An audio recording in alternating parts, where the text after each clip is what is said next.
He's beeping at us. Yeah, that was the camera. Oh, okay. And he actually talks to you. It's really interesting. I did turn that off so that if he does die, he doesn't make a noise anymore. He just dies silently. Doesn't be like, oh! Figure of speech. That's totally a figure of speech. He doesn't actually die. Nobody dies here. Yes, that would not be. Maybe ego a little bit. I should blow my nose before we do this, otherwise I'm going to be like... Yeah. It's too early for my ego to die, David. I can actually get some tissue or water. I come prepared, and I appreciate your support. We got you. We're working on our, what's that? Yeah, that one gets Heather. I think if you were just to be there, because that is going to capture your voice anyways, and the video's capturing you there anyways. We don't have to be all huddled around the mic as much as I'd like to be like Listen, right beside you. I'm not going to make this mean anything, okay? We don't even talk anymore. We don't even know what we argue about. We don't say I love you no more. Oh dear. What's the timestamp on the video? I need to. Does anybody know? Can anybody tell that I'm from the 90s? Aaron singing. I heard. That was a little Boyz II Men for you guys. I was listening to Human Nature Christmas carols on the way over, Oh so... man, you are ready. Ready to I was trying go? to, like, what's going to put me in a space where I'm not, like... Super festive. So I was, like, singing Christmas carols at the top of my lungs. Oh man, you should have recorded that. You know what's going to be great about this? Segue to the Heather's going to be episode. like too tired to be compassionate, so she's just going to like... She's gonna go. So that was 20 minutes, now what? Yeah, Anything else to put on the table? You guys are all tip top. Let's go. There is, I see you guys are good with coffee. There is some coffee up. I'm not a coffee girl. That's why when things are desperate, we go You go to like the source. other people have referred to it as death pop. When I Death worked pop. at Westjet and I used to drink this in the mornings if I was like, well, most mornings actually. There was a guy that was right there. They had a vending machine inside the ops Just room, that, so he grabs her. and they were like, death pop will kill ya. Death pop. I was like, all right, noted. So death pop it is. Cheers. Yeah, that's good. Hashtag aspartame. Yeah, exactly.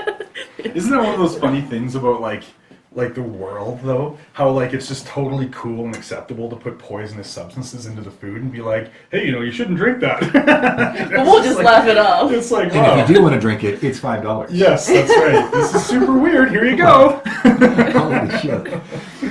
We want to make sure that you're doing it freely and with choice. So there's a cost to it that you just got to do it. Pay for it. Pay for the poison. Hey, do you have you don't have one of your badass intros, or do you? I don't have an intro today. Thank you for saying Acapella. that. Yeah. Acapella. I like it. Or not acapella, impromptu even. Yeah. Yeah, we are going to improv this. So is everybody ready? I feel like a security guard.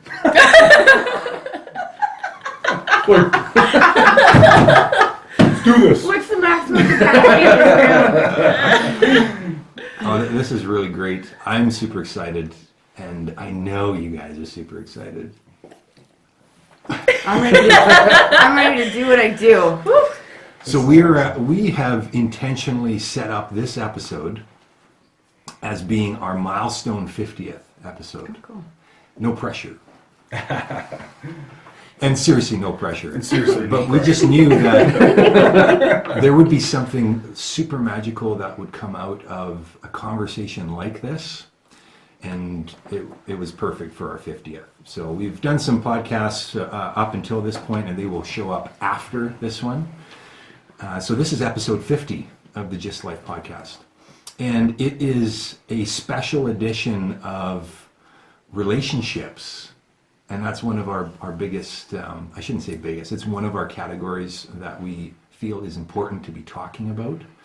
And so what we're doing today, this morning, it's not tonight, it's just this morning. and in fact, you would have no idea either way. You have no idea because it's audio. Yeah.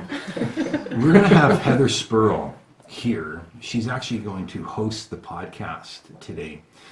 And we have two special guests that have volunteered to put their life on the table. Or ball and wrangled. Vol and wrangled. Ooh, I like that. New hashtag. I thought you were going to say put their life on the line. I was going to say that. Wow.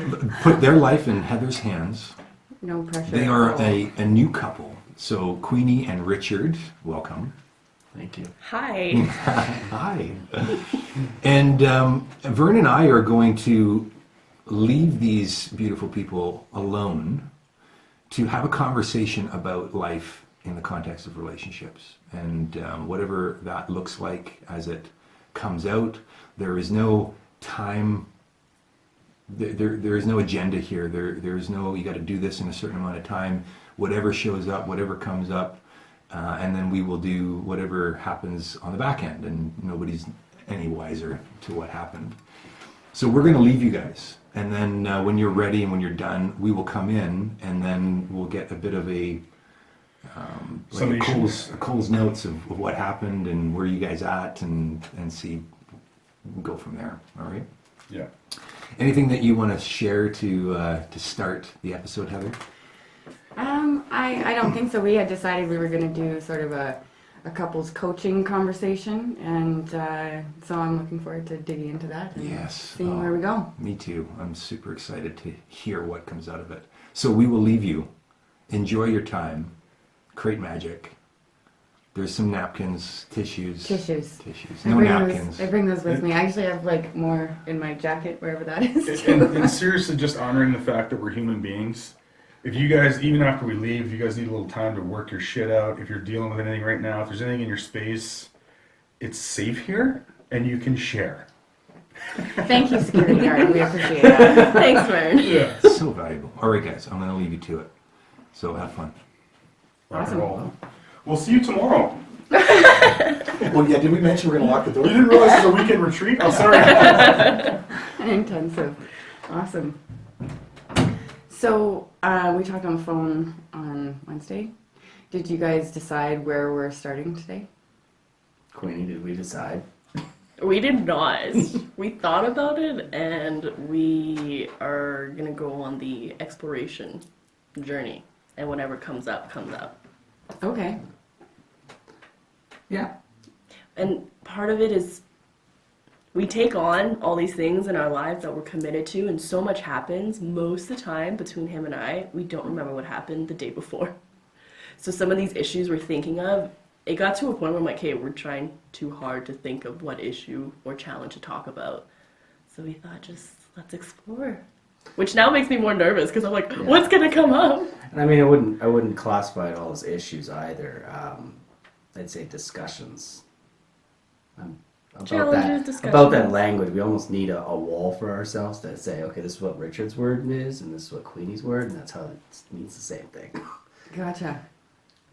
Okay. And so when we talked on the phone, one of the things that I was really clear about was that we actually needed a topic to talk about. So that was what left with you guys as part of, That's in order true. for this to be effective, and get what we had come here to do.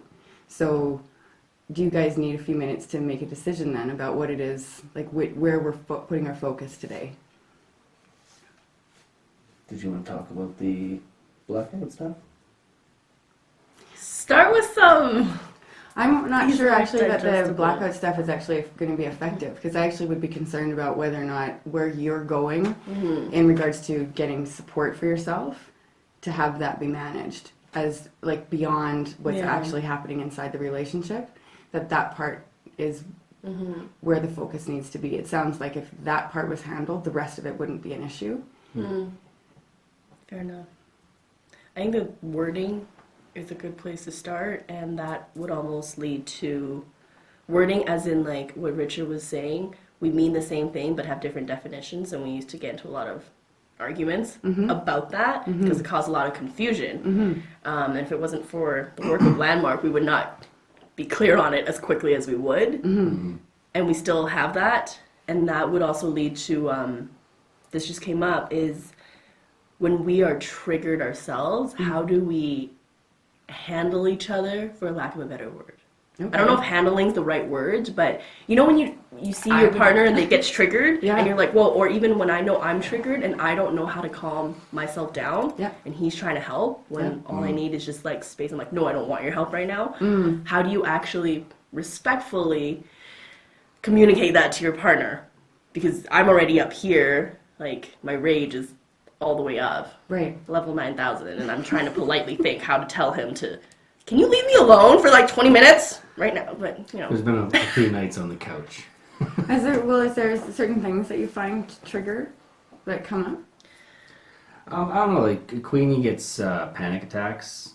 And usually when I'm seeing them happen is when we're in bed at night, and she'll just kind of wake up in the middle of the night. It'll trigger, and then it's like, okay, what do I do? Do I do anything? If I don't do anything, I'm kind of an asshole. If I do something, I'm intrusive. So it's finding that equilibrium for myself to go, okay, do I do something? And then some smart ass comment will come out of my mouth to try to calm her down, and then it's like, okay, I'm gonna spend the night on the couch. Gotcha. So is that like wake up from a dream and something's going on, or is it like can't sleep and panic attack? Anxiety becomes panic attack, and panic attack wakes Richard up. I think it's more so the second one. Bad dreams don't normally give me that. And even sometimes if I'm sleeping, there's a little bit of moment where you wake up and you fall back asleep. Mm-hmm. I don't know what happens in those moments, but something would then trigger me. And for me, it's like something crawling out of my skin, and they really want to come out, and I can't stop it, whatever I'm doing. Like, it's literally, in the past, if I'm being completely honest and upfront, the only way for me to calm myself down and get out of my head is to inflict physical pain on myself. So if that's like digging my nails into me, like if I was alone before the relationship, it's punching a wall. Because that's the only way it seems to like disrupt whatever's going on in my brain for me to just bring me back. Like, you're okay. And even in what Richard just shared, in my occurrence, I don't have it that he's just going downstairs to give me space. Because the moment he leaves, it actually occurs to me that he's angry with me and upset with me. And he's like, fuck this, I don't want to deal with it. That's what I'm seeing in my world. Right. I never thought of it that way. You are grumpy when you go downstairs. Well, I don't want to get out of bed first. Sleep is sacred to me. If I wake up middle of the night, I do not fall back asleep. I've got insomnia, so if I'm asleep, I hope to stay that way. But I never want to come off as grumpy or upset at you. It's not your problem that you're having panic attacks. If anything, my frustration's with myself because I can't help you. What's that like for you? It sucks because I love helping people. And if I can't help the woman I love, then like, what good am I? And that's what comes up. That's what comes up. And that's what's stomping down the stairs. I wouldn't say stomping. I'm probably Stomping. more like rolling down the stairs. After a door slam. Well, yeah, it might be a door slam sometimes, not all the time. Yeah. And then it's just a matter, you sit down there and I'll be on the couch and, I'm stewing, I'm mad, I had to get out of bed. But I'm not mad at her. I'm just mad at myself because I couldn't do anything. Mm-hmm. So it's tough. Like when your hands are tied because you just can't do anything, and your loved one's in pain, and she has to put herself in actual physical pain to get through it. It breaks my heart. Yeah. There's nothing you can do except, okay, give her space. So when I walk out of the room, it's not because I'm angry, and it's not really anything to do with you. I'm frustrated at myself. That's what it is. What was the language that you used? It was like, what good am I? If I Yeah. can't help the woman that I love, what good am I? Yeah, and I mean, it breaks down to years of story of saying that I'm not worthy of someone's love.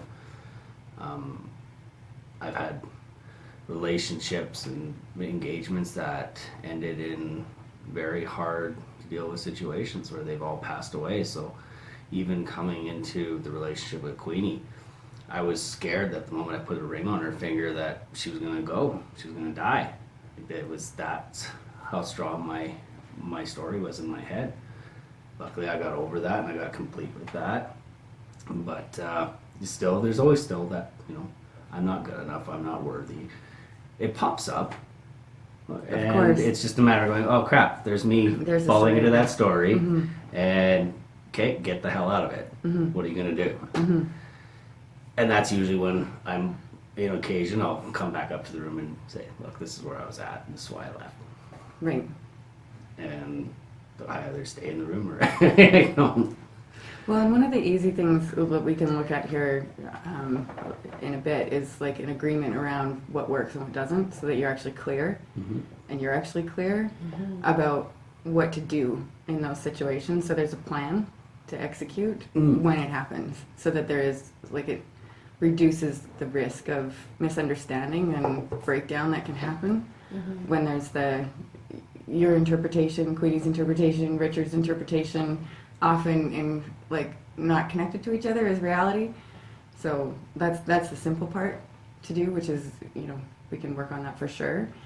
I'm curious as well what's going on for you over there, Queenie, when this is all happening. Like, sort of walk us through, like, how it starts for you. The panic, I actually have no idea how it starts, especially if it's in the middle of the night. I just start feeling it, and then I try to calm myself out of it. What I found works is me trying to be with it, but sometimes that gets a bit extreme, just because of what I was describing of how something feels like it's crawling underneath my skin, and I can't. Then it feels like I go into a fight. Whether it's like, sometimes it happens when I'm still somewhat half asleep, and it actually wakes me up. And then once I am awake and I'm conscious and aware of what is going on, I don't know what to do myself other than to just tell myself it's going to be okay. This happens. This is just what's happening, and it doesn't mean anything. And if Richard is beside me, I do tend to start feeling guilty. That because now I'm waking him up. I can't do anything to control this, so there's actually also a little bit of, I'm not even good enough to control this for myself. Like, really, what is going on? Why do I have to keep others? Like, if I'm suffering, why do I have to bring other people into it? So there's a bit of blame for myself, and then it rolls out to what happens, which is Richard wakes up. May or may not say something, and then walks out of the room. Then we go down that train. I got it. And so, how long has this been happening for you? As long as I can remember. When I've identified that it's panic and anxiety related, probably more so in the last 4 years or so. I've had this growing up, but within my culture, we don't generally recognize, like within the Chinese culture, I realize people can't see me right now. Mental health isn't always recognized, especially growing up, so it was never diagnosed, but I would remember having that as a kid. Like, just in my room, it always goes back to this image. I'm on the floor, and I don't know, I got in trouble for doing something that I didn't believe it was wrong. I don't remember what it was. It's probably like taking food when I shouldn't have. But that battle and struggle and the anxiety is just like me on the floor, hitting the floor, and then that feeling of, okay, you gotta stop hitting the floor now, because if your parents hear you, they're gonna come up, they're gonna hit you. That's not okay, so you need to stop. And it just spirals from there. But that was my most concrete memory of it. That's probably when I was 7 or 9, give or take. And so, it's been with you for a long time. Not necessarily recognized as a real thing at any point. And then sort of in the last 4 years, you've become aware of, hey, there's this thing, and it has impact. It has a lot of impact. So how else does it show up for you in your life? I don't actually notice it until it gets to that point.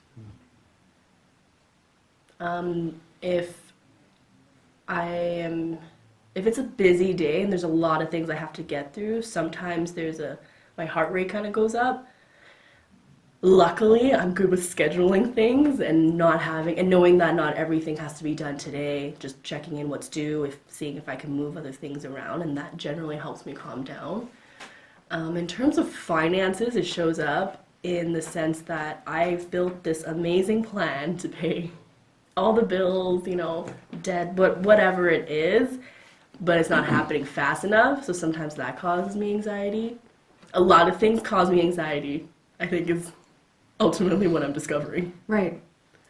And I'd be curious if there's actually like an ongoing low-level experience of anxiety that has just become so much the norm for you that you're not even conscious of the fact that it's there. Probably. Absolutely. And I don't know if I can say this on the podcast, but well, it's legal now. But so with the introduction of CBD oil, it has actually helped immensely.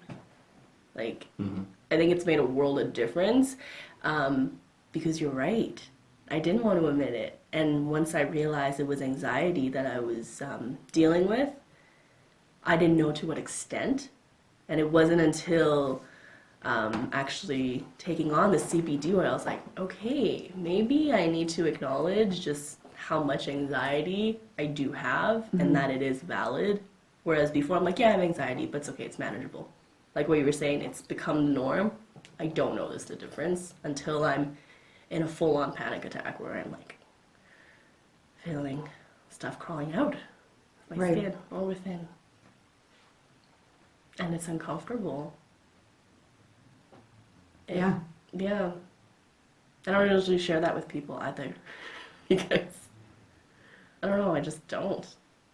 I hear people when they have anxiety and panic attacks, but it never occurs to me to share with other people what I go through. I think Richard's probably the one I share with the most because it impacts him the most in those moments. Well, I'd like to just say it impacts you more than it impacts me. But there's an impact that's felt. But to have to go through the measures that you go through, don't step over that because there's an impact there. For sure. Right? Yeah. Just mean apart from me. Gotcha. You be the next one in line.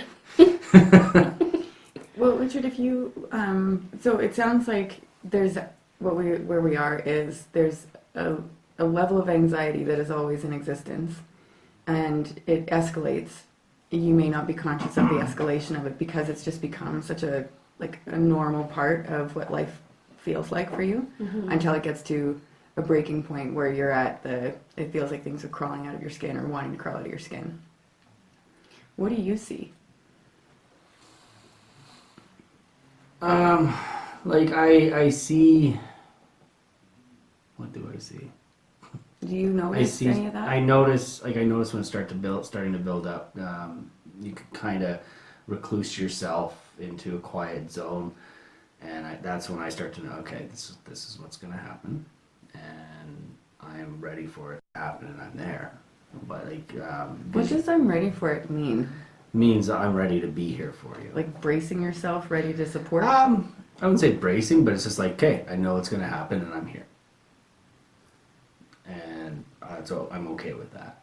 It's not like, oh, I need to get ready for this hit that's coming. Right. It's just, I'm going to be here, and I'm going to be here for you.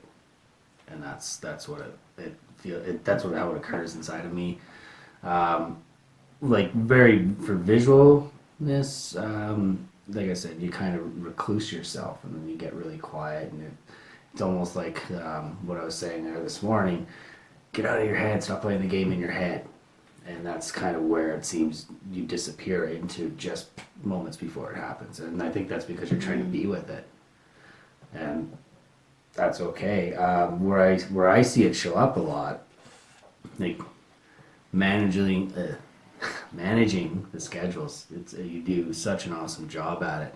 But when something doesn't fit within the realm of that schedule or it adjusts a bit, that's where I start to see it creep in. And it's like, oh, okay, here it comes.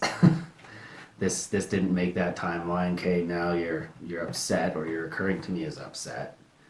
And do I have to fix something? That's what's coming up for me in that. And there's nothing I can do. So we're 5 minutes behind what we were scheduled to do. There's nothing that can be done here. So how do you how do I get to step beyond that is kind of where my brain starts going is, okay, it's 5 minutes.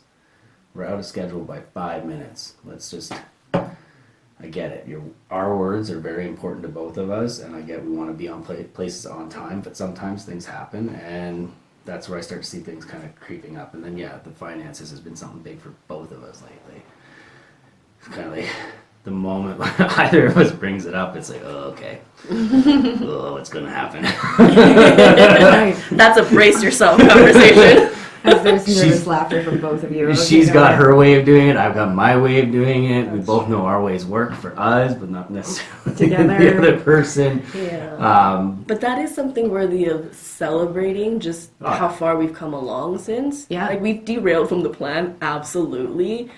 But it's been pretty fantastic. Like, everything is looked at, everything has a plan, and we paid off 2 things of credit cards. Just bringing it back to... Correct me if I'm wrong, like we were combined, I think, somewhere between the range of $40,000 and $80,000 in debt. And we've cut that almost in half in less than half of a year. That's pretty awesome, guys. Yeah. Yeah. So, I mean, those little things come along with it. They did. But It's like, oh, I just want some money so that I can... I just want to be at 0. Like, Get a lunch. I tell everyone, I'm like, I just want to be at 0. Right? I never understood it or appreciated that statement when I was younger, and I'm like, yes, I don't need a lot of money. I just want to be at 0 debt, please. Totally. Yeah. Well, if we circle back to the anxiety piece, I think it's worth exploring. Queenie, what do you know about anxiety? Like, what have you learned about anxiety, either from your own experience or from hearing conversations? Yeah.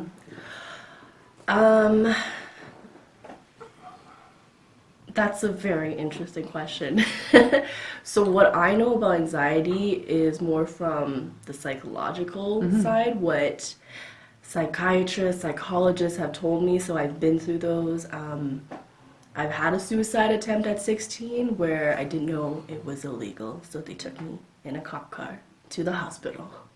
And that was kind of the first dive I've ever had by a team surrounding, because you get a team of therapists and psychiatrists, psychologists, and they were exploring with me, right, and telling me about depression and anxiety. And the first thing is they were offering me pills because they said this is what would kind of calm you down.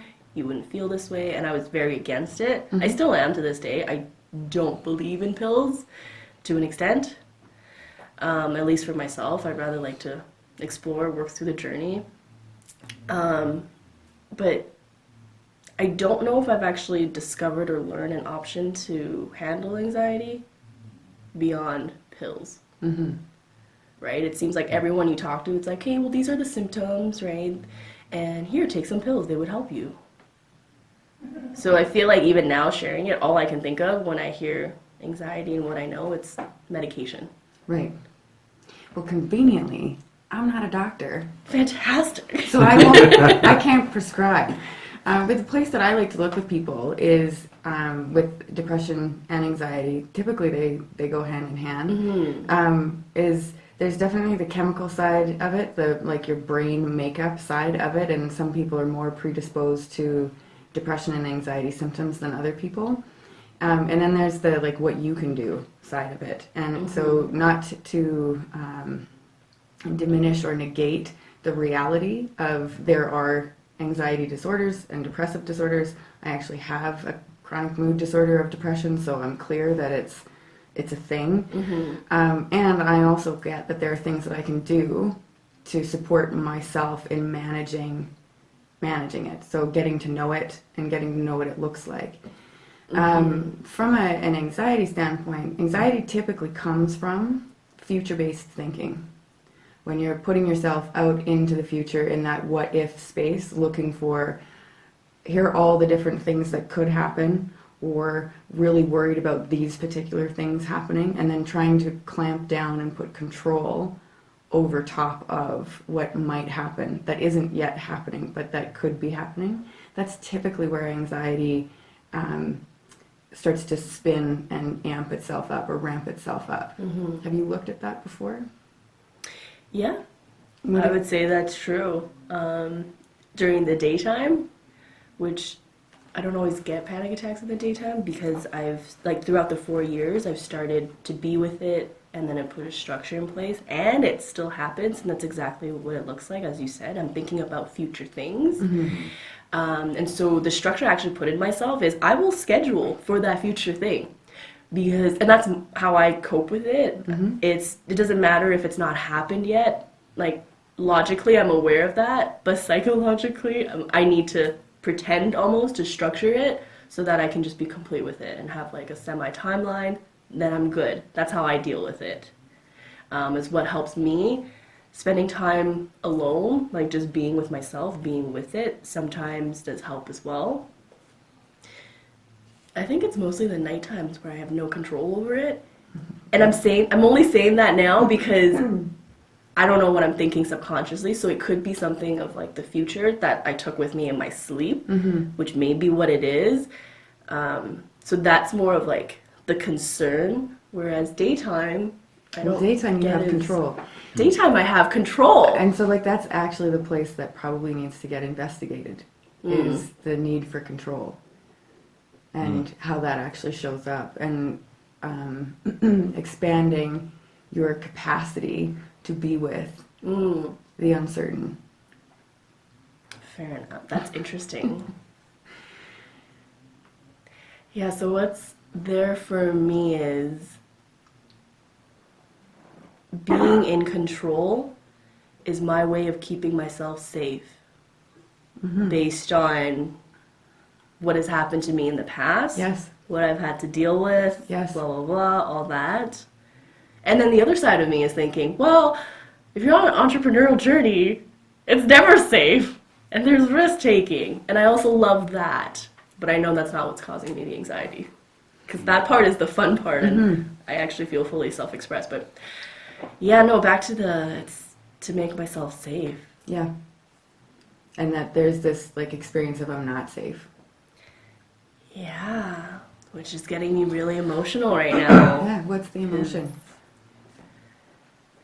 That I'm still there. Like, I thought I got complete with that in my Introduction Leaders Program, weekend 1. Where we were exploring just different possibilities and just being with what game are we up to, and I got flat that I was using ambition as the game I was playing versus connecting with people. So I was avoiding connection with people because I'm ambitious and I'm doing things my way, whereas now I'm actually seeing that as just no, because that's my way to be safe as well. I don't want people I say that, and haven't been mentally, physically, sexually, emotionally abused, I don't trust people, and I still don't. So I want the control so I can keep myself safe. It's really normal. Yeah. And what's not normal in that way of being is Richard coming into my life. The love I have for him is really making me confront and having to look at that. Because I don't want to treat him that way Yeah, I get that. at all. And it's still there for me. So, Yeah, well, and it lives in your body, and we can attempt to rationalize it, and this is a technical coach term, logicalize it as much as possible. And that doesn't actually handle it. That doesn't actually make a difference. no, one of my really good friends, Miss Connie Jacob, I'm going to name drop her, is, she's always told me the body keeps a score. And honestly, she first told me, I'm like, whatever, I don't know what that means. And I'm seeing it, especially this year. It's a year of discovery. Yeah, well, like I like to look at these things from the perspective sometimes that consider you've created this opportunity for yourself, as uncomfortable as it is, by making space for someone like Richard to show up in your life to Yeah. force you to confront this, because like you're actually done with dealing with it. I so am. Yeah. I so am. Yeah, and so that might be the space to be looking, is actually what am I trying to control, and in trying to control, what am I trying to avoid? And then dealing with what you're trying to avoid. Yeah. Some of it will make sense, like some of it will be, I'm trying to avoid credit debt. and I'm anxious about this unexpected bill that showed up. And that's outside of what the plan was. Some of that is going to be like, make sense, Yeah. and some of it will just live in your system and needs to get processed. And that's probably like a bigger conversation of actually processing through that stuff. It's not something you can just like get flat on, sadly. That makes a lot of sense. Yeah. Because what just came into my space right now is the abortion we had earlier this year. Emotionally, I thought I was flat on it. Physically, holy shit, I took a toll. Yeah. And then spiritually, I have no idea. I don't think I'm 100% and healed from that. Yeah. So, definitely gonna look at the process and what it takes to just get flat and be complete. I invite you to stop using get flat with stuff like this, because it actually doesn't work that way. Like you can get flat with a plan, but when it comes to like below the neck, the stuff that lives in your sympathetic nervous system, like that has to get processed and healed, Fair enough.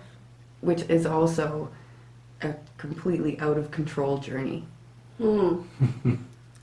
There's some insight. Yeah. That might be why. Yeah. Well, Because even my language, I'm trying to control it. yeah. Yeah. Great noticing. Fair enough. Mm-hmm. I'm going to give you a second to breathe. Sounds good. What are you seeing for yourself or hearing in this conversation or noticing, Richard? I noticed you were emotional earlier. Yeah, like when Queenie expressed her love for me every time she does that, like I really get it. And it pulls me out of that story that I was saying earlier of not being worthy. I'm like, wow, somebody actually does love me, and it's a great feeling.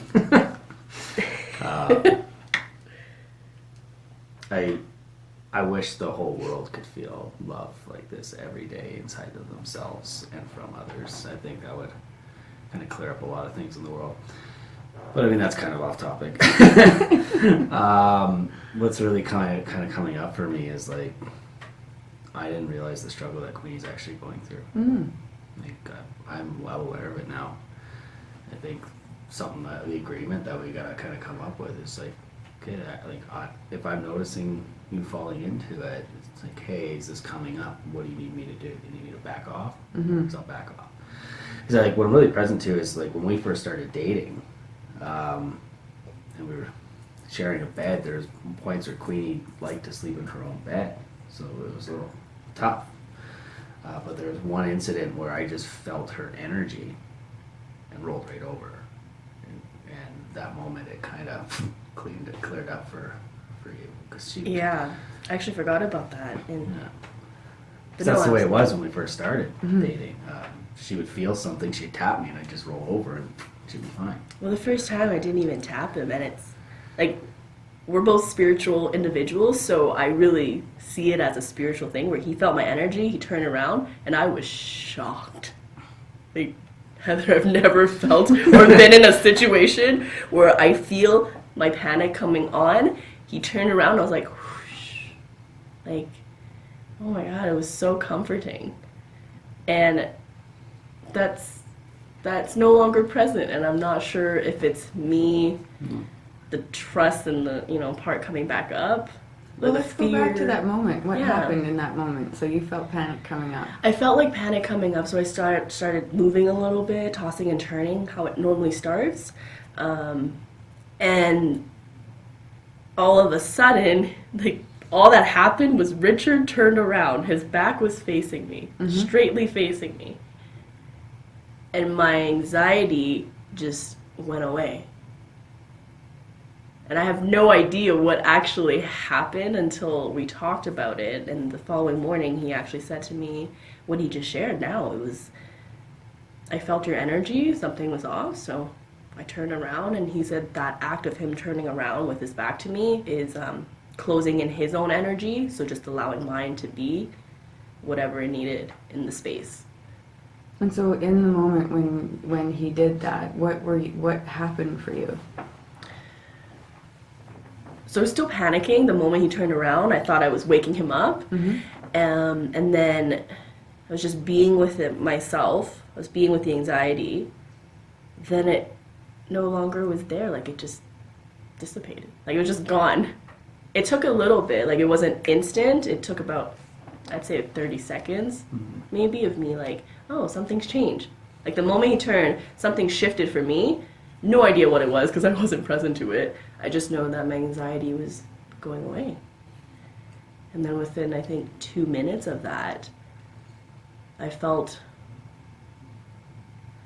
I don't know if relief is the right word. I almost felt just free and safe. And then I fell back asleep. Yeah, and what was the safe part? I just felt safe with him. And that's new. Yeah. And now I'm getting emotional again. Yeah. And what's the emotion about this time? Feels a little different. Yeah.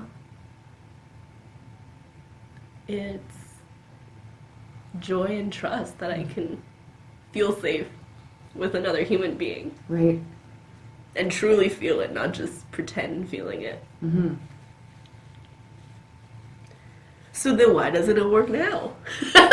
Like, what's changed? On an energies thing, we're up to a lot of things. I'm not as present to my energy anymore. It's kind of disappeared a bit for me, which makes me feel a little lost. Because it's always been a big part of who I am. I've kind of seen myself as a person that can see things. I've predicted a few things from happening. I can feel other people's energies. I'm a bit of an empath. And I don't know, in the last 2 or 3 months, I feel like some of those abilities are dissipating out of my body.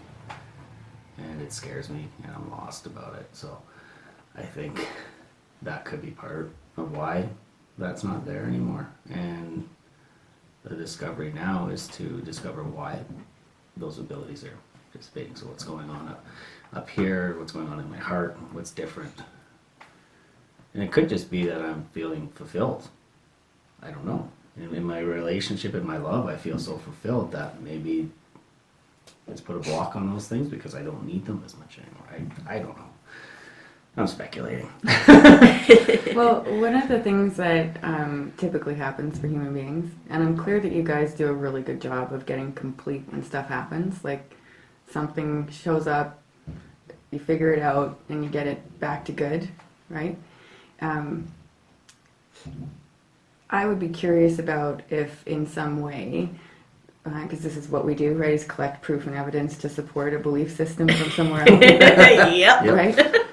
If that, the connection that you have to your history with anxiety and it living like in your sympathetic nervous system versus being like a conscious thought, if there's been parts of you along the way that have tested Richard and tried and pushed him and maybe not had what you maybe unconsciously needed back from him, which lives then as proof and evidence to support that the safety doesn't exist over there anymore, which is in alignment with, you know, someone who is pretty committed to not trusting people. Yeah. So 100%.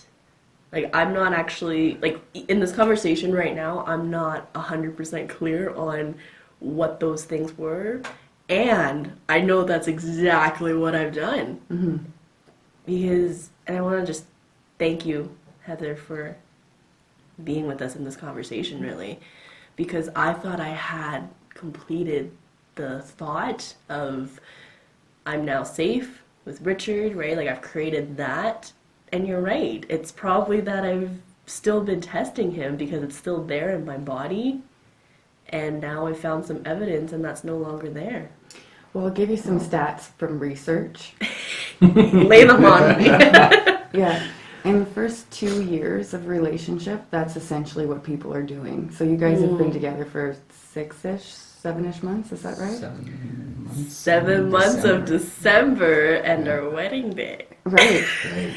I'm so, congratulations, by the way. Thank you. Thank you. And that for the first 2 years, like, you're really testing to see whether or not the person is like somebody that you can count on. Then the next 10, okay, so we're like at 12 years-ish, is really testing, do you accept me? Are you going to be there for me? So consider that you have, like, in the world of how relationships work according to the science, it's not something that it's a one-time decision and then you're good. That you will consciously or unconsciously continue to test that and look for proof and evidence to support either way. When you come from a place of, I can't trust people, you'll be looking for proof and evidence to support that belief. What you get to do is get better at noticing that that's what you're collecting, and look for the other side of things. Like, look for the other side of all the ways that he does show up, or all the ways that she does show up, instead of this thing that could be interpreted as not showing up.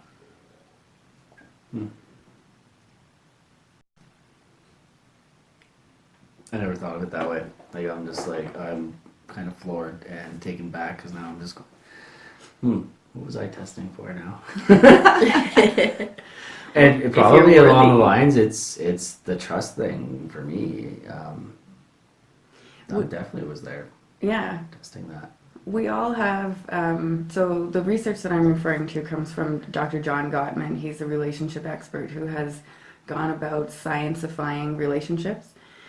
He was originally a mathematician at MIT and got bored with math, fascinated with interpersonal human relationships, especially intimate relationships, and spent the next, well, it's now on 45 years, researching, looking for patterns in relationships, and has come up with quantifiable answers versus a theory. Awesome. Yeah, so that's where that information comes from.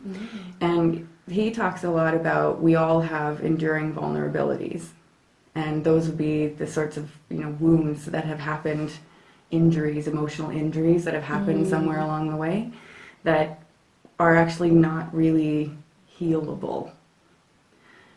They're always going to be there on some level. You may get better at not being triggered by something. You may be able to create agreements and understandings inside the relationship to support not triggering things, and sometimes you're going to be blindsided by it, and that's just there. And part of being in a relationship is actually learning how to support each other in recognizing the enduring vulnerabilities being triggered, also like being conscious of, if I do this, it might trigger that, so I'm going to be less likely to do this, that kind of stuff. So in that, Domestics.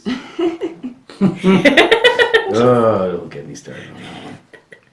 so it really is like, relationships are an ongoing, constant effort of discussing, learning, forgiving, moving on, right? So it seems like here in this place, what might be worth looking at is investigating how to set you up to start recognizing when the anxiety is actually starting. I would be curious about, if we start putting a focus or a spotlight on that, you would start to become familiar with physically what it feels like when you're starting to try to control something. I get shaky, like jitters. You know when you have too much coffee? Or too much death pop? Yes, aspartame. Or even too much sugar for me sometimes. I've that shakiness feeling. I would get that. Where does it show up in your body? My hands, like I can, like literally my hands, I can feel up. My heart rate goes up. I'm not as conscious to my heart rate unless it's like really pounding for me. But the hands, I've noticed that's a sign. The idea, like in my mind, it's the idea that, okay, nothing's gonna work. Fuck this. I'm done. Like, no, it's not gonna work. Someone else do it. You take it over. Right. When, without the anxiety, just me, I stand in the space of, everything can be planned, even the unexpectables. It's just putting the right structure in place to account for that. So it's interesting that we're having this conversation because it's like I do it for everything else except for myself because I'm choosing to neglect myself. By not trusting anyone, a part of that actually goes deeper into not even trusting myself. That's usually where it stems from. Yeah. Yeah. So, Because we often have lots of proof and evidence to support that we are unreliable for ourselves. exactly. Even for things that were outside of our control, like that happened when we were quite little, where it may feel like we should have done something different or we could have done something different to create different outcomes. Absolutely. And we didn't do that, but it's proof and evidence. It's kind of where it begins, or one of the places it can begin.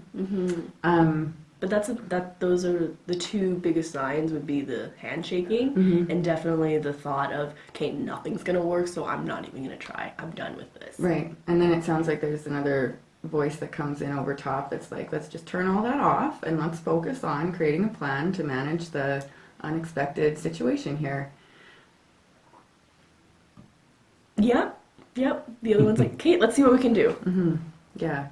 I get it. You're stressed. You don't want to do this, and it needs to get done. So see what you can do. Right. And then it depends on what I create from there. If I'm comfortable with it, then it'll slowly dissipate. And if I'm not, it spirals. Yeah. It spirals, and I get angry. Yeah. Well, Yeah. what can be there is I'm trying to suppress it. Yes. And in the suppression, over time, it's like anything, like a pressure cooker. Over time, right? The pressure builds up, and there needs to be a release valve. Yeah. I call it Miss Hulk She starts because the it's whole it really Yeah. it's scary for Okay. me even. Yeah. Well, I want to say, okay, great, and not that it's. I want to say great that you can see that because it's a starting place, and what we actually want to do is start with both of you. I think you'd be great support because you'd be conscious of and witnessing what's happening. That what we want to be able to do is start to get you back to the beginning. So before the hands start shaking, starting to recognize the shoulders going up around and becoming earrings, or the shallow breathing, or just the inability to focus on thoughts, or whatever those things are for you. It's a feedback loop. You have some sort of external stimuli that comes in and is managed in your body. Your body has a reaction to it, and your brain identifies what the reaction is and starts to tell the story of whatever that is. So if the brain recognizes, based on the physiology, threat, danger, it responds in that way. And so one of the ways that you've discovered to manage danger, threat, even though it's perceived, not necessarily real, is to hulk out. That's one of the ways, right? Another way is to control it. Another way is to suppress it. Yep. Yeah. All three. Yeah, and so it's really being able to start getting you to the place at the beginning of the feedback loop.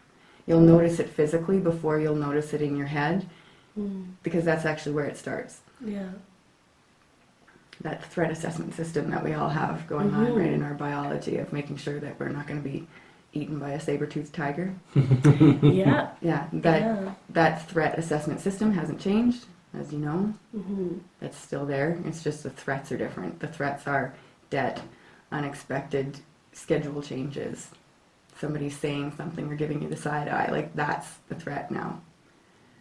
So, what are you hearing in all of that? I'm hearing that there's more work to do for me. Yay! Because I've just had it that, okay, I know these are the symptoms, these are my triggers when I know they come up, and it makes a lot of sense when you say, well, go back further than that, right? Because great, like, I've done the work to discover this part where I'm at now, and yeah, I can take on that, and what I'm hearing is just what's next is for me to just explore further and lean on Richard for help. To just see, okay, what does it actually look like when it starts? Because hearing that from you, I actually have no idea, right? I know you mentioned the shoulders. I'm like, yeah, but this is like I've always been here. I've always had my shoulders to my ears. So it's like I don't know if it's actually more or less than usual because they're always there. And that's great, great noticing for you as well, because at some point we want you to have the shoulders down and relax. As That'd just be sort so of, nice. yeah. And so if where we're starting is, I'm always here, like I'm always up, shoulders as earrings. I think that's the funniest phrase ever. Yeah. Right? If that's where we are, if that's where we're starting, okay, great. That's where we're starting, and we need to look for, like, what's the next level of that. So if the next level is the hand shaking, that's where we start. That's what we start paying attention to and noticing the hand shaking. If it's, now if I really think about it, I can feel that there's some, like, stuff going on in my stomach that's along with that. Okay, great. That's where we start. And we start looking for that. And every time we experience that, we have some work to do in looking for what is it that I'm reacting to, what is being triggered in me right now, and then what do I need to do to actually process as opposed to suppress Yes. the feeling. And as you get familiar with that, then you'll start to notice the one prior to that, the one prior to the stomach, which might be the shoulders, it might be shallow breathing, Yeah. and you just start to push it back. So, What's really interesting in that is, I just heard it again, but I think I'm hearing it for the first time, is the word process. I am so not good with processing emotions. yeah, it's messy It's so messy. and vulnerable. It is. I think the only thing I've ever come close to processing emotions is actually through my crystals. Before just lying there with like the full-on chakra healing crystals, I feel so at peace and at ease. Because I'm just giving myself time to just be with emotions. Whatever comes up, which is actually process. And now that I haven't been that, like, I just feel, this is another point where I just feel connected to him, Richard. He's not feeling his abilities as much, and I haven't been with my crystals for months. They're actually in my bag that I carry around almost everywhere, and I don't even take them out or touch them or look at them. So it's a mix of suppressing and not wanting to deal with it. So when you just said process the second time, I really heard it, like, okay, I need a process for myself to release, because that used to be dance, and I don't do that anymore. I could at home. There's a lot of reasons I could, but I don't. And so there's physically no release for me, except for my training sessions that I've recently taken on, and I've noticed the difference of how much it helps, just moving the body around, Yes. opening it up, clearing whatever it is. Oh, I sleep so well after. And processing also looks like crying and talking about what the feelings are. And it also looks like being angry and talking about what's causing the anger. Like, that's also processing and a really important part. And when that's not happening, consider that the way that you're processing it is in the middle of the night. Or the way that you're processing it is during the blackouts. Ooh, yes. Wow. Yeah. That makes so much sense on the blackout front. It really wow. does, because that's where those things get said. Yeah. When you say those things. Yeah. Wow. I'm over here really getting the impact of when I don't schedule myself to release, that's what happens and gets, like, wow. But is scheduling a release, is that not a form of control? Good catch. It is a form of control, but I'm going to take this 1 hour every day to make sure I can release everything. it is control, but it's also a structure. There's definitely the need for the intentionality around it. Yeah. For sure. And there's the... I don't mean plan every release. I just mean I need Well, something it's in 12 my o'clock structure. and I'm angry at Richard. I'm going to give him a call. The first 5 minutes of this hour, I'll process crying. I think it's important just to recognize that it's often through talking that this stuff gets processed. So it's great that you have a physical release, and the physical release will do so much. There's repairing of your sympathetic nervous system that needs to happen. That will likely only happen through conversation. And so in some of the more recent science, which is like more recent being like the 80s, which is, instead of in the early 1900s, there's a lot of conversation around attachment theory. Have you guys heard of that Yes, before? I have. I haven't. And so attachment theory talks about sort of between 0 and 18 months to 2 years is where the majority of your understanding about connection and relatedness and safety happens.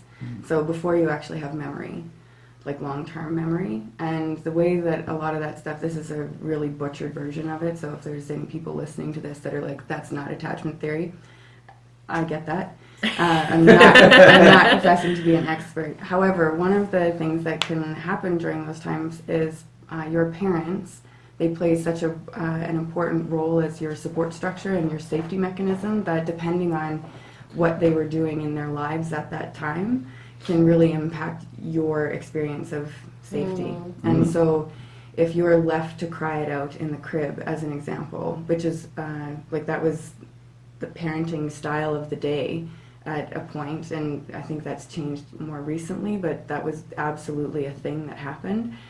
For the infant that is crying for fear, for just needing connection, needing love, needing touch, or because they're hungry, that actually occurs as like a life-threatening experience and has an impact on their nervous system. And when that happens on a regular basis, that is just an example. I need to be like, I should write a disclaimer for this part of the episode. It's just an example of how stuff can start to accumulate in your sympathetic nervous system and then determine how you relate and connect with other people. And so it's actually healing. Some of this work may include actually healing that stuff and increasing your threshold to be with what occurs as a threat that you don't even recognize as being a threat right now. Yeah, I Mind just blown. heard my whole life in that. Like Yeah. the first two as a baby, yeah, I don't think my mom took me back over for care until I was about 6 months old or later.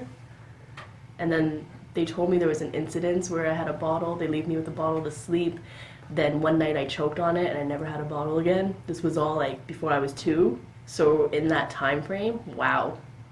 And that stuff is what lives in your Yeah. sympathetic nervous system, right? That I And- never looked at. Because Yeah. Well, why would you think of looking at when you're a baby? Well, I don't Like, have memory of it, so it doesn't exist. yeah, but Yeah. it does in your subconscious Yes. and your And- body. In your sympathetic, which is Yeah. the fight or flight nervous system. And so your nervous systems have your parasympathetic nervous system and your sympathetic nervous system. I'm hoping I'm getting these right now.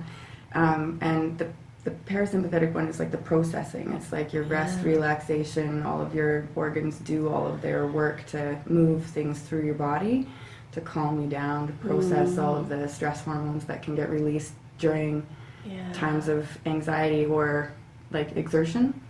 And when your sympathetic nervous system has a hyper responsive reaction because of experiences, your sympathetic or your parasympathetic nervous system doesn't get to do its job as much. And so you end up with burnout as well, like the adrenal fatigue as part of this. So this is where cortisol gets released but doesn't get processed through your system like that.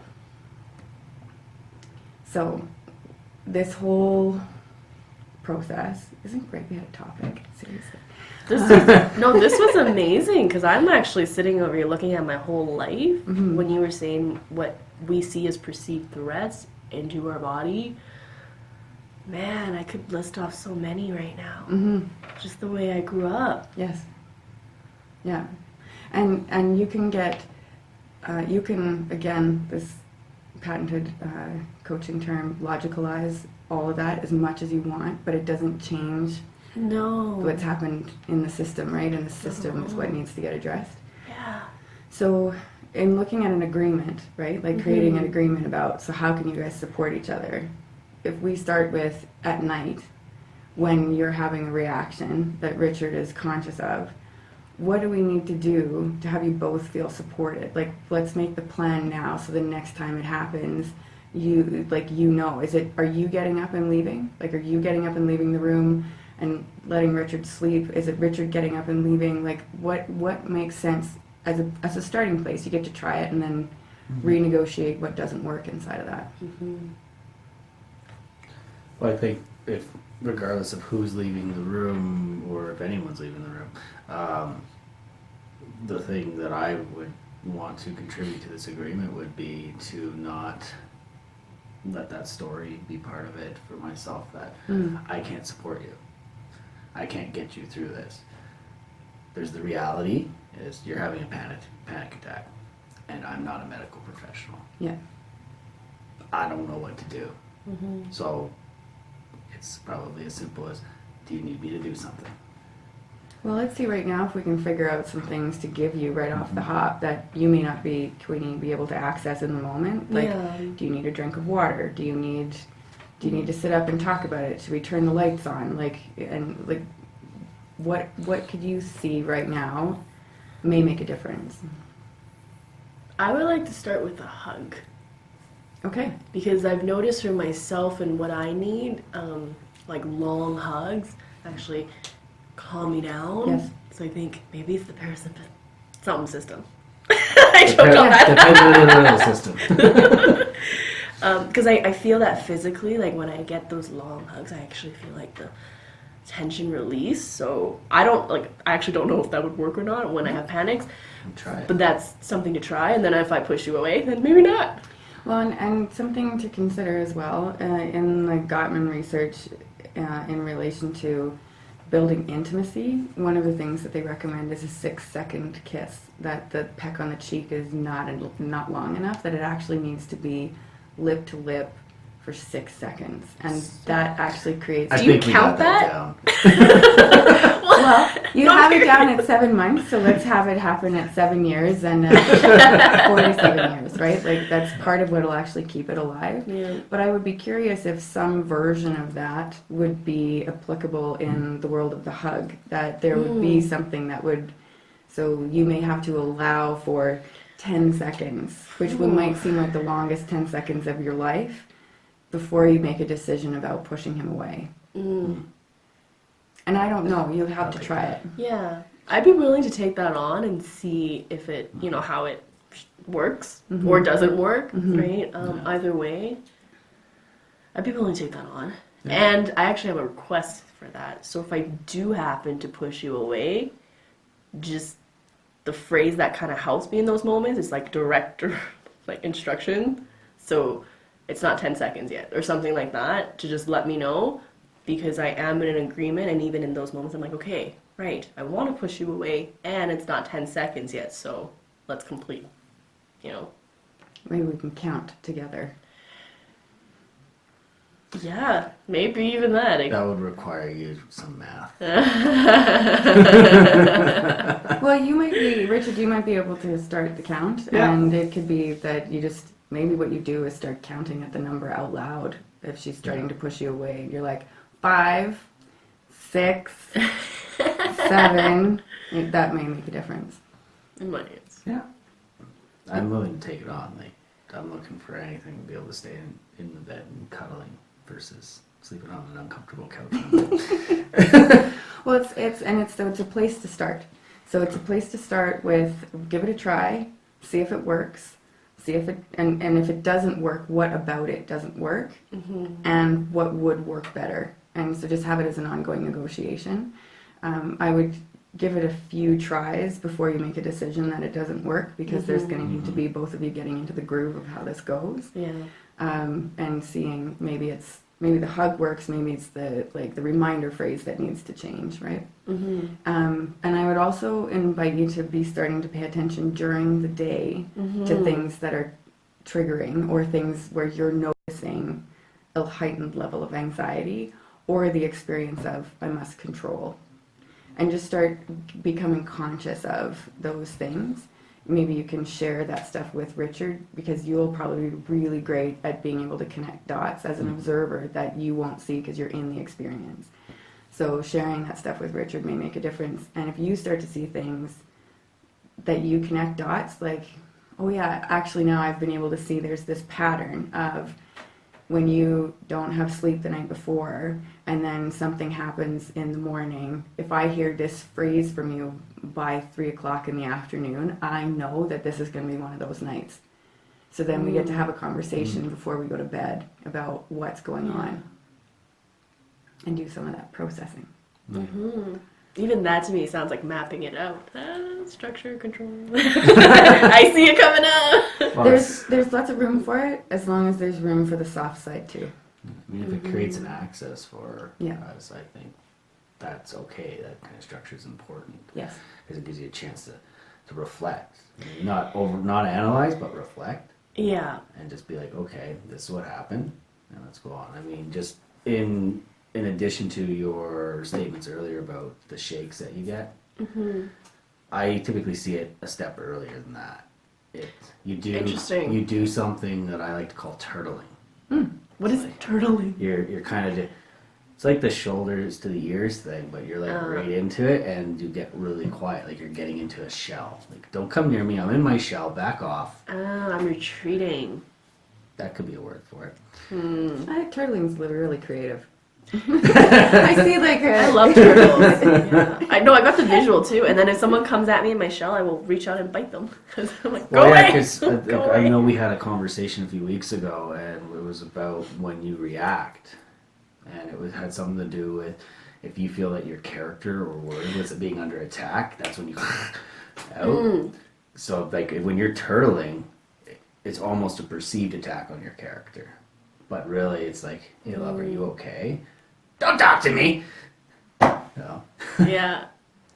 Yeah, no, you're right. So that's where I see it happening as an observer, is it starts at the turtling and then all of a sudden the shakes start. And then it's, oh, okay. Did I do something? Yeah. Yeah. I think But I you like need the to ideas for the nighttime stuff. That's Yeah, I think you need to explore more on the turtling because, again, it's like the shoulders are always up to my ears already, and I don't disagree. I definitely turtle, and I have no idea what that looks like for myself. Yeah, or what's causing it, like what's Yeah, or what- happened, and if it's been a series of things that have happened to get you to that point. So probably really helpful to point it out, like, hey, hon. You're turtling. You're doing the turtle. You can make a song. Well, there's that turtles. Sure. There's the turtles candy jingle. You can just walk around, turtles, turtles, whatever that song is. Oh, I'm just you're kidding. right. They're a chocolate. They are chocolate. Maybe you just give her There's turtles chocolate. cheesecake. Just That's give her. really sorry. Completely. We haven't eaten breakfast yet. New topic. So yeah, that would probably be a really good place to start from. And as Yeah. you start to sort of fill in some of this information, then you can have another conversation to look at. Okay, so now where do we need to go, and now how do we support each other with this? You know what I'm seeing in that too, in this conversation that I'm just getting present to, is how much that would strengthen our relationship to journey along with it, right? Like, because we've been talking about, okay, we don't do this much things, you know, we don't even have work dates anymore, because that's what we how do. we started. We have work dates. But this would be, I'm just seeing this would be like a really cool thing to explore, especially because we're both so open to it, just to build a relationship. And nobody thinks to do that.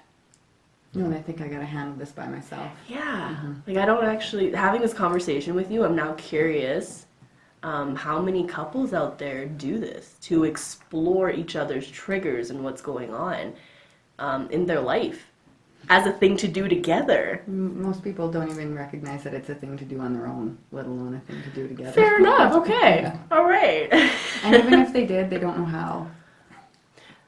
That's true, because it's, well, with anxiety and depression, it's mental health, and Well, and we don't learn this. Like, we don't get taught how to have relationships. We get taught trigonometry, right? We get taught that's so useful. Shakespeare and sonnets. We get taught that. We do not get taught how to have relationships. We learn about how to have relationships from the people around us, from the examples that we had of our parents, our primary caregivers. I like to joke that we learned it from soap operas on TV and Hollywood movies, Oh, yes. rom-coms. Yeah. And that's not actually, if you think about any of those examples, especially from the Hollywood side of things, they actually just show you how the relationship starts. They never show you how the relationship goes. right? Yeah, you get the off to in the sunset moment, and then And then it's over, but you never actually have them have the fight about. Yeah. unless it's Family Guy, they'll do a little snippet of it. Yeah. But even in that, that's like regular relationships. What about relationships that involve mental health? Because it's such a big topic, Yeah. right? I think a friend shared with me a stat was 1 in 5 children are dealing with some mental health challenges. But it's not just the children, it's actually 1 in 5 families, 1 in 5 companies. Like, so it's a group thing. But yeah, this would be a really cool thing to explore. I'm excited. Cool. I'm excited too. I feel relieved a bit, having talked all this out, because I'm tired of being angry. Like, when I go down to the couch, I stew on my shit. Did I do something? Is she being a nasty C word? What happened? Why can't I solve this? And I'm just stewing it, and I get angry and angrier and angrier. And Queenie knows, I am a loving person. I do not like to be in anger at all. But I know it's important to feel anger, but to be in it, it kills me. I hate it, and I don't even like to use the word hate. I just hate it. And if this brings a modicum or any piece to that, I think I could have some of my abilities back. Like just being able to deal with it and be clear. And, I don't know. I'm gonna go off into a ramble here. Well, that's I great. just want to feel that, not feel that anymore. Does that sound like control, Heather? Not It's a wanting the request. feeling. No, I don't hear it as a control. The anger, that kind of anger is often coming from like a reaction to the experience of feeling powerless. And so with this, you feel like you have some access to do something, Yeah. which will hopefully mitigate that experience of anger for you. Yeah. So, awesome. Well, it feels like a good place to kind of at least end this conversation. Do either of you have anything do you need to say to be complete or to close this? I want to thank you. Oh, you're welcome. Like, from the bottom of my heart, like it's not something we typically do, is sit and put everything out about our lives. I mean, no way was this everything that's going on in our lives. But to just be able to get it out there on the table, talk it through with just like a third party, and be able to go, okay, yeah, you know what, this is what we're not thinking about. Thank you. Yeah, you're really welcome. It was a real pleasure to work with you guys. And for me, it's appreciation. I'm honestly so grateful. Because there are times where Richard says I don't share and I don't open up, talk to him about emotions, and then part of me is like, oh, I don't know how. And I love the guided conversation that actually You just did it. brought us there. Well, I know I just did it. That's why I'm saying that. And I'm really grateful because as much as I think I talk about this stuff, I actually don't. I have a lot of conversations with others who have the same challenges as me, and I hear them out, but I don't share back. So this was a really nice way for me to process emotions today. It's like, I want a gold star. Way to You get were on like the court. toy. What? Way to get on the court with it. Yeah. Yeah, no, really. And last thing you said, Richard, is I'd love to support you in that too, of not feeling powerless and seeing what I can do to support and help you with that. Just assist like you're doing with me. So thank you. Thank you. Love you. Love you too. Awesome. Well, I really acknowledge you guys for putting yourself out there and coming into this type of conversation not knowing what was going to happen or how it was going to go. And just really having the courage to bring it all and be so straight with each other and clear about what was going on. So thank you for that. I'm sure it'll make a difference for some other people too. So thanks. Heather. Thank you. Awesome. All right. That's it. I'll go grab David. Okay, clap. Clap. I feel like we should clap. That was We're clapping for ourselves. really acknowledge. That's on video. We're acknowledging ourselves.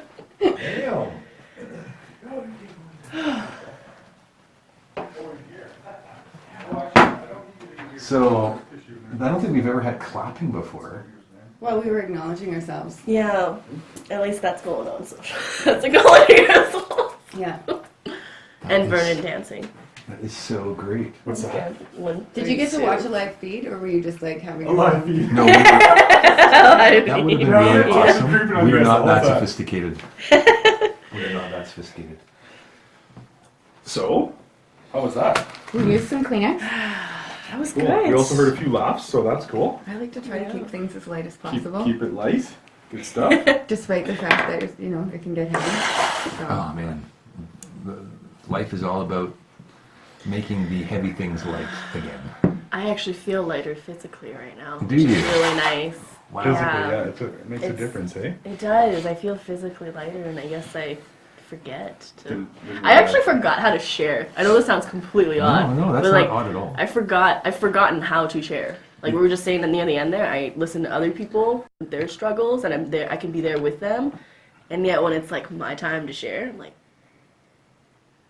Got to put on the show. Got to say the right thing. Good. Good. I have to appear to be acting naturally. I gotta appear to act natural because I'm already weird by my own standards. So Yeah. Well, we had a really interesting observation. Yeah? When everybody was here, getting ready, and all the awkwardness that was there.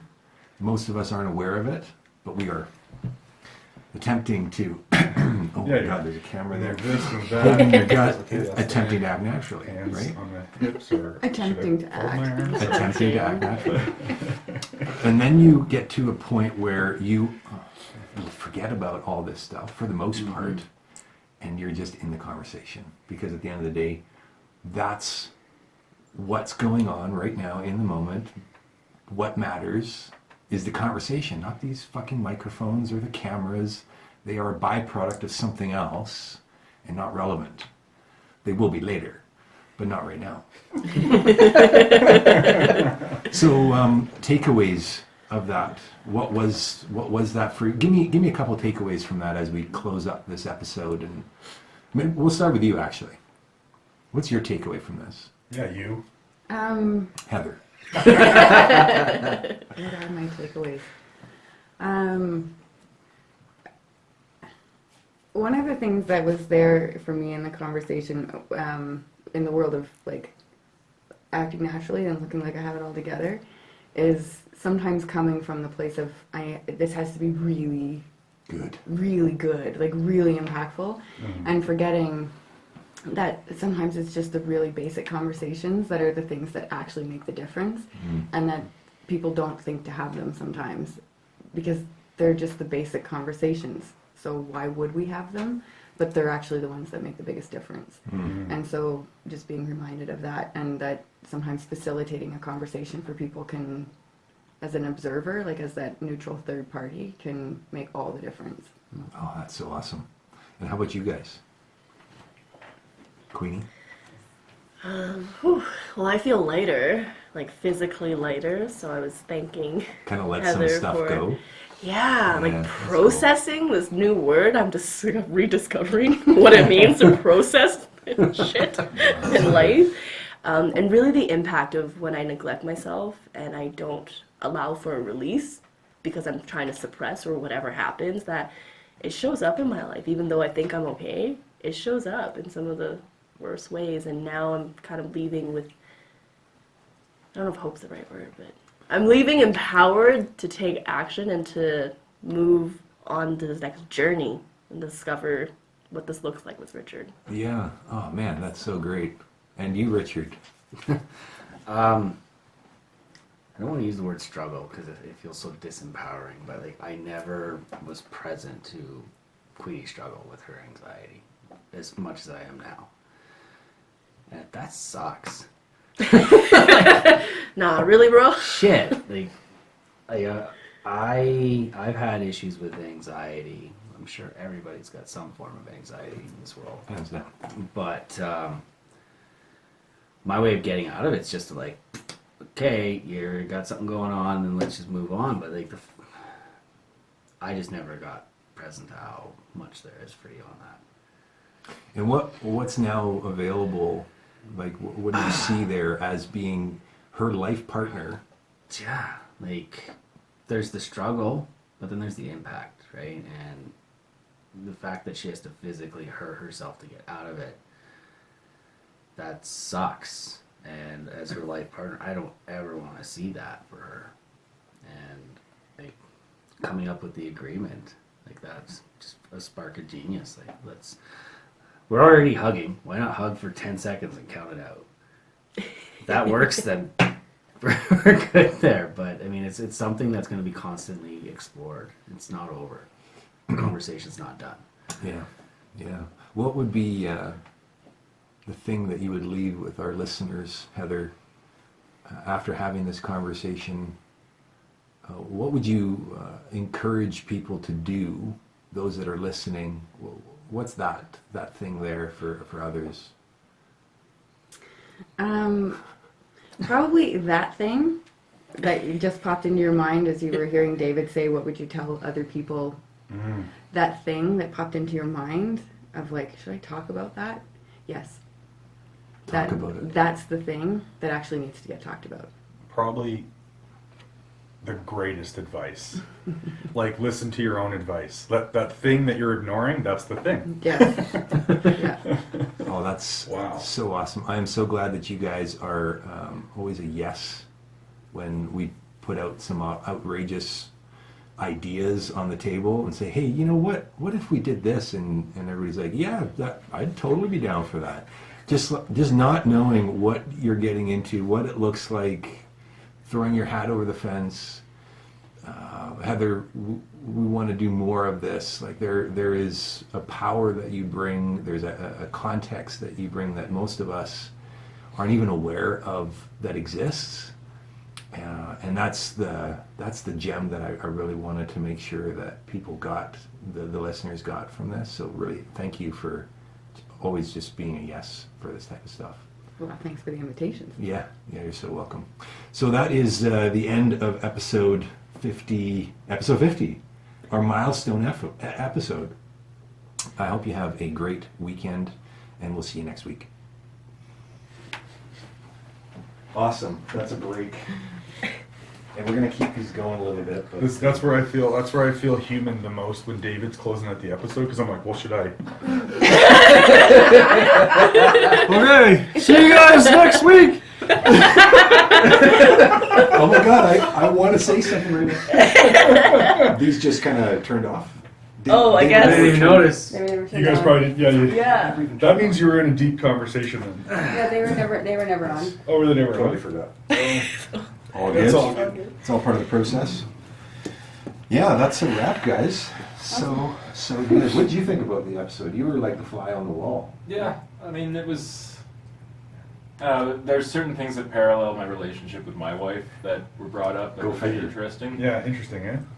At the same time, I was also just trying to disassociate myself from it all. To just focus Fair enough. Yeah. No, but that's really cool. It's interesting. You're here, but this is not for you. Yeah. Yeah. I can totally relate to that. Well, this isn't for me. This is for them. Yeah. We're good. I'm good. We're good. Yeah. We don't have that thing. Yeah, we don't have that thing. Oh no, I absolutely have that thing. It's just it wasn't my thing. That was that thing today. Yeah. But isn't that the beauty of it though? It's like you can insert yourself into the conversation when you're listening and be like, they're struggling with that, but I have that same difficulty to have that conversation with my partner, with my thing or whatever, right? So that's the value. Well, hopefully I in think you're just too much. of a having the perfectionist. conversation around the agreement, that even if someone wasn't dealing with something similar to this, that the idea of, we could make an agreement about that ahead of time Yeah. to deal with it in the moment would be something people can take away and have it be worthwhile for them. Yeah. Oh, this is so good. My The wife and I willingness to have implemented the I can't listen right now. Oh. I'm too triggered or jacked up or dealing with shit or Yeah, whatever. we've got that one. We never use it though.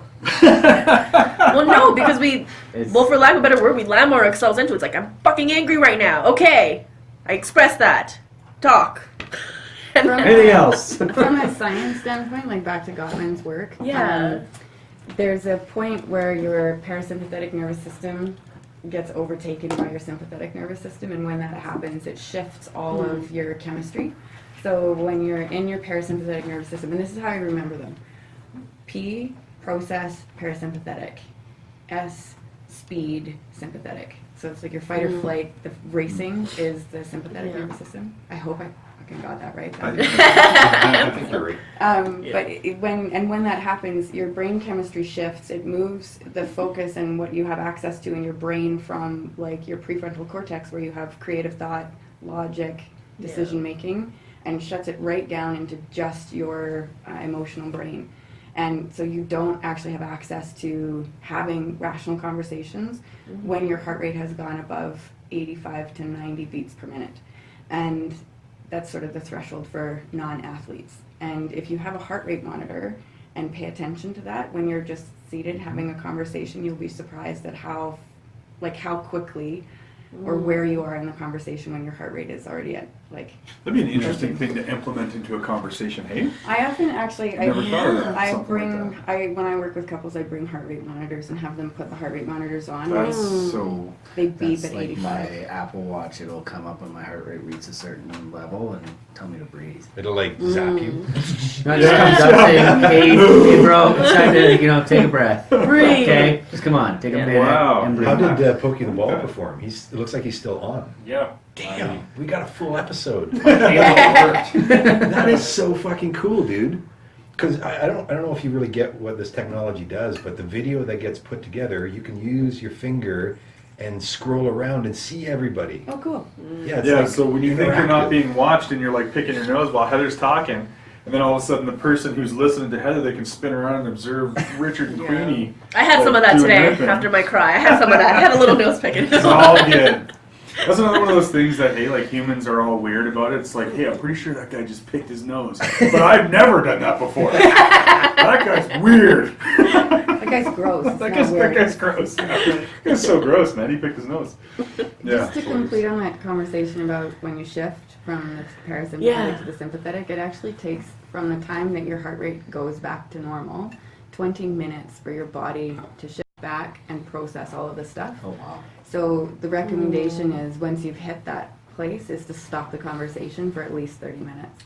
Oh, because I always thought that recovery thing was like broadband or like internet connection. Like just the faster you could do it, the better. Sadly, no. No, it's unfortunate. That's eh? not how that goes. Okay. Yeah. So that's like a socioeconomic thing, that speed is always better. Yes. Oh. Not a human being Oh. relationship. Shit. I always cross those lines, you I know? know. I know. I just get caught up in the marketing, you know? All right. Slow The down. Temtac Natural. Are you taking a picture? This is a video Oh, or dear. picture? Look at the picture that you just took of my face. Heather's like, Oh, that's exactly what I did on purpose. Temtac Natural. at the start, you ever notice at the start of some of your videos when you post it, like you're looking in the camera, but you're like, and you're like, you just hit play quick because I look like a real weirdo there. It's a missing. And I'm actually more taking the picture behind you because I really don't care about you guys. It's just my work that I'm really caring about. I'm practicing Yeah. being a photographer. This is all about me. It's all about me. Yeah. It's Good awesome. stuff. Cool. Yeah, this Wow. is awesome. This is going to be really interesting to listen to this. Oh, yeah. Also a Temtac Natural. So when does this one air? This one will be. Richard's like, so I can leave town. No. No, I'll let people know that I was doing it. So. Yeah. We'll be working on this one today. The other ones that we've done, so 51 and 52, will be published later. Okay. So we'll shift our priorities, even though we recorded them earlier. They're going to occur afterwards. So we're going to do this one today, and have it published by the end of the weekend, I think. Nice. That's it. Just got real. Yep. Awesome. It's episode 50, so we'll probably try to create some kind of a little bit more of a push to, you know, Episode 50, the first one with full 360 video. Yeah, Oh. dude, that's perfect. I love that. The planets aligned on this one. Yeah. It That's did. great. Indeed. Pokey was present. Yeah. That's awesome. So you Well guys done. are gonna listen to it, and Yeah, we're gonna listen to it, take our notes, and then. Well, let us know what you think. What you really think. Oh, we will. No, it's exciting. I'm really excited. I don't know if you or David ever got the transcript links that I sent. I invited you by email. The whole audio recording and transcription of what was said. I just sent to you today's as well. Oh wow. Okay. Sweet. Yeah. No, that's not really a playground that I hang out in. You're gonna make Vernon read an hour and a half of dialogue? Yeah. No. I'm fine. I'm finding my way. I really get that I'm not a detail guy, which is super freeing. I'm also not a prep guy. Also super freeing. No, there's a certain level of prep